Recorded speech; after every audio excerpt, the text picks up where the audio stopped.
Naaman नामक एक बंदा जो बड़ा प्रतिष्ठित, बड़ा ऊंचा सेनापति था, बड़ा प्रतिष्ठित था बाइबल कहती है, लेकिन वो कोढ़ी था।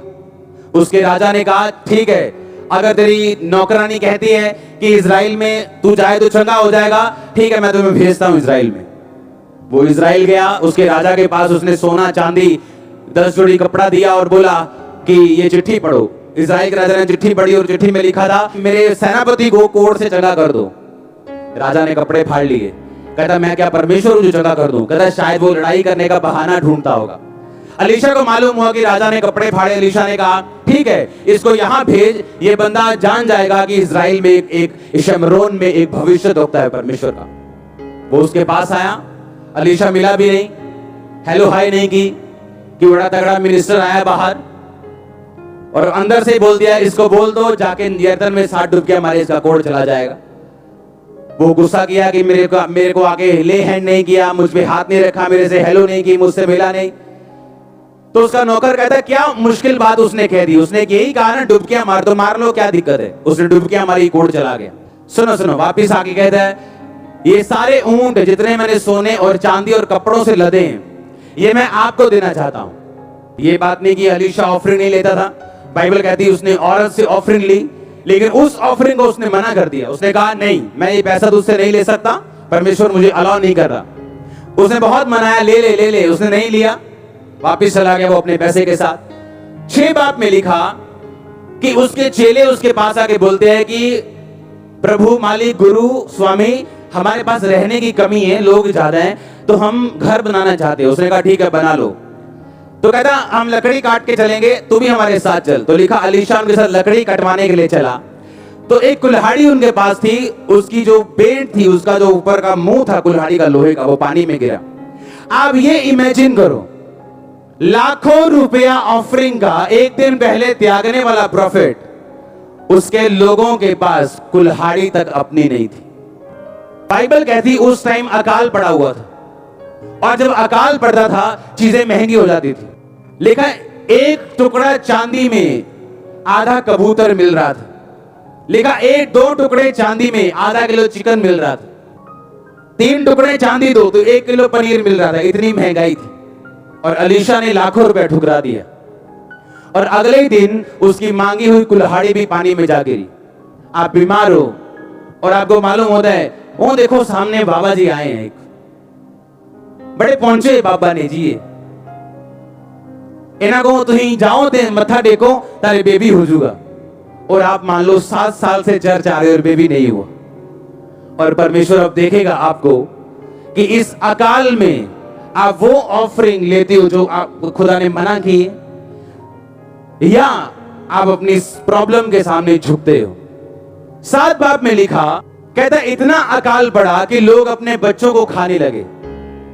और इजराइल का राजा दुखी होकर कहता कि इस अकाल का जिम्मेवार अलीशा है, और वो अलीशा को मारने के लिए चला।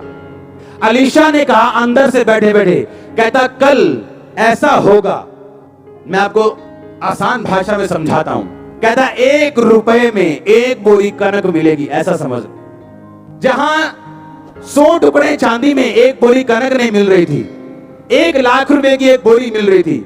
अलीशा अंदर से कहता कल 1 रुपए में 1 बोरी मिलेगी। राजा का असिस्टेंट कहता अगर खुदा आसमान भी खोल देगा ना तो भी ये नहीं होगा। और बाइबल कहती ऐसा हुआ, क्योंकि साथ में कुछ राजा ऐसे थे जो बड़ी लूट लेके कहीं जा रहे थे, और परमेश्वर के दूतों ने उन्हें डरा दिया और वो अपनी लूट छोड़कर भाग गए, और वो सारी लूट इस्राएलियों ने लूटी।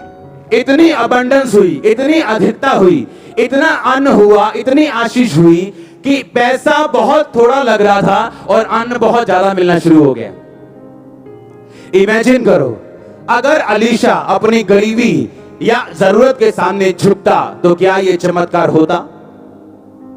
अगर वो 1 लाख रुपया नामान से ले भी लेता और एक घर बना भी लेता, अपने चेलों को सुखी कर भी लेता, तो पूरी कौम कभी भी सुखी ना होती।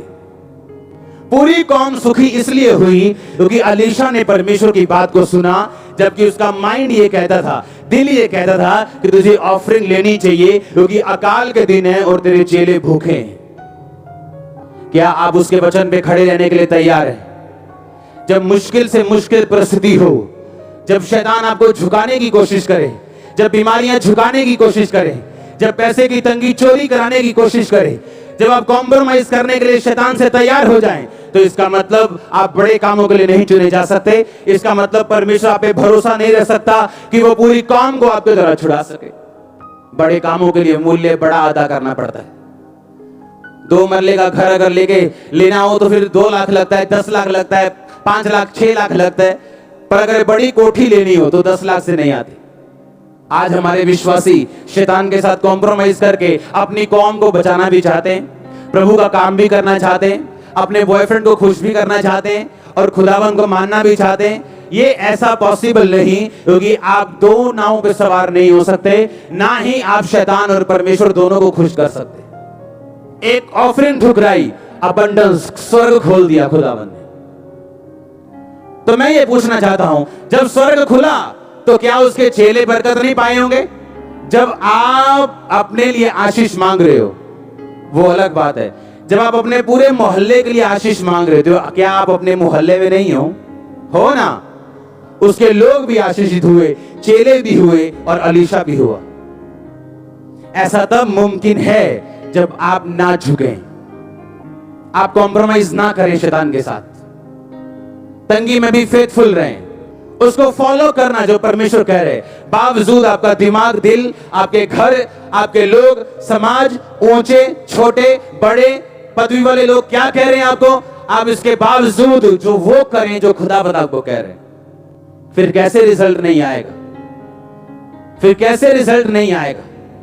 आप रिजल्ट को शरेआम देखोगे, ओपनली, पब्लिकली। पब्लिक आपका रिजल्ट देखेगी और हैरान होगी। आमीन। ऊंचा आशीष ऊंची।